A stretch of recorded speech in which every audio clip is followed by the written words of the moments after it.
बिस्मिल्लाहिर्रहमानिर्रहीम।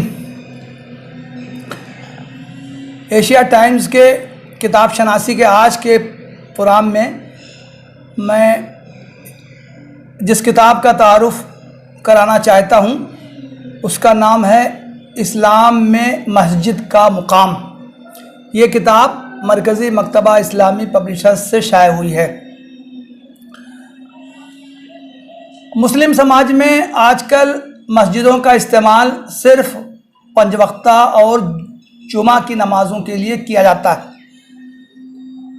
मस्जिदों में दूसरी सरगर्मियाँ अंजाम दी जाती हों, तालीमी, समाजी, रफ़ाही, इलाज व मुआलजा की ये सरगर्मियाँ अंजाम दी जाएं, इसका कम से कम बरसग़ीर में कोई तसव्वुर नहीं है। हालांकि हम जानते हैं कि इस्लाम की इब्तिदाई सदियों में मस्जिद का एक वसी तसव्वुर था। अल्लाह के रसूल सल्लल्लाहु अलैहि वसल्लम के ज़माने में मस्जिद से हर तरह की समाजी और रफ़ाही खिदमात भी अंजाम दी जाती थीं। मौजूदा दौर में भी ज़रूरत है कि मस्जिदों को सिर्फ़ नमाज ही तक महदूद न रखा जाए, बल्कि दीगर तालीमी, समाजी, रफ़ाही सरगर्मियाँ भी अंजाम दी जाएं। इस मौजू पर राब्ता आलम इस्लामी की तरफ से 1975 में एक बैनुल अक़वामी सेमिनार मुनक़िद हुआ था, जिसमें पूरी दुनिया से मुस्लिम और गैर मुस्लिम ममालिक से तकरीबन 80 नुमाइंदे और मुमताज़ दीनी शख्सियात शरीक हुई थीं। तमाम मक़ालात जो बेशतर अरबी ज़बान में लिखे गए थे, मजल्लतुल ईमान मराकश के ख़ुसूसी नंबर की सूरत में वो शाये हुए थे। उर्दू ज़बान में उसका तर्जुमा मौलाना सलमान नदवी एडिटर दावत ने किया था और माहनामा ज़िंदगी रामपुर के ख़ुसूसी नंबर क़याम मस्जिद नंबर की सूरत में सितंबर-अक्टूबर 1976 के मुश्तरका शुमारे में ये तमाम मज़ामीन शामिल किए गए थे। मुनासिब समझा गया कि इन मज़ामीन को एक किताबी सूरत में शाये कर दिया जाए। असलन ये किताब उन्हीं मज़ामीन का मजमुआ है। इसमें 14 मुंतखब अहम मक़ालात शामिल किए गए हैं।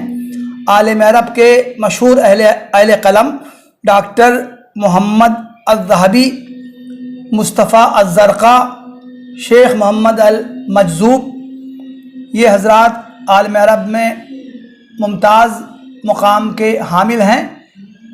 इस किताब में क़ारी मोहम्मद तैयब साहब और मौलाना सैयद अहमद उरूज क़ादरी जो ज़िंदगी नौ के एडिटर थे, उनके भी 2 अहम मज़ामीन शामिल हैं। इन तमाम मज़ामीन में ये दिखाया गया है कि मस्जिद का असल किरदार बहाल होना चाहिए। मस्जिद का किरदार सिर्फ यही नहीं है कि उसमें 5 वक्ता नमाज़ों का एहतमाम किया जाए, बल्कि मस्जिद में तालीमी सरगर्मियाँ शुरू की जा सकती हैं। इन मक़ालात में कई यूनिवर्सिटियों के नाम दिए गए हैं: जामिया ज़ैतूना, जामिया अज़हर, जामियातुल क़रवीन फ़ास।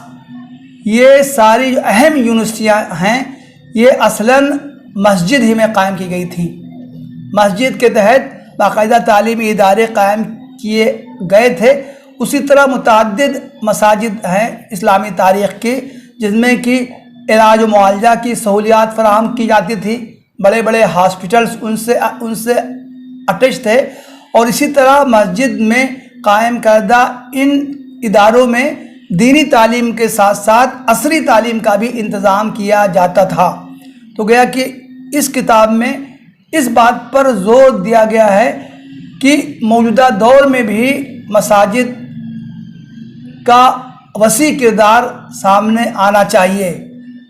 आजकल कोरोना के हालात में इस मौजू पर बहस हो रही है कि क्या मसाजिद में आर्जी तौर से क्वारंटाइन सेंटर्स कायम किए जा सकते हैं। इस किताब में जो मज़ामीन हैं वो मस्जिद का जो वसी किरदार वाज़े करते हैं। इससे मालूम होता है कि मसाजिद को तालीमी, سماجی، رفاہی اور خدمت خلق کے دوسرے کام بھی مساجد کے تحت انجام دیے جا سکتے ہیں۔ اس کتاب کا پیغام عام کرنے کی ضرورت ہے تاکہ جو کام مساجد سے اسلام کی ابتدائی صدیوں میں لیا جاتا تھا اسی طرح کی خدمات کے لیے مساجد پھر سرگرم عمل ہوں۔ وآخر دعوانا الحمدللہ رب العالمین۔